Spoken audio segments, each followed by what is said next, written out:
ఈరోజు ముచ్చటగా 3 కథలు చెప్పుకుందాం. మొదటి కథ పేరు భరోసా.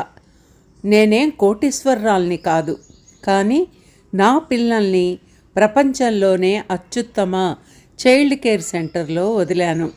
అమ్మా నాన్నలు నాతోనే ఉంటారు. ఇక రెండవ కథ భయం. శవాల్ని చూస్తే భయమేదా? దెయ్యాలు అవుతాయేమో అడిగాడు కాపరిని. చచ్చినోళ్ల కంటే బతికినోళ్లే ప్రమాదం సారు, వాళ్ళంటేనే నాకు భయం జవాబిచ్చాడు కాపరి. ఇక చివరగా మూడవ కథ మరణం. సారీ, ఇంకో 6 నెలల్లో మీరు మరణిస్తారు, రిపోర్ట్స్ చూసి చెప్పాడు డాక్టర్. వెంటనే ఆ రోగి 6 నెలల్లో ప్రపంచ యాత్ర ప్యాకేజ్ బుక్ చేసుకున్నాడు. పాజిటివిటీ అంటే ఇదే.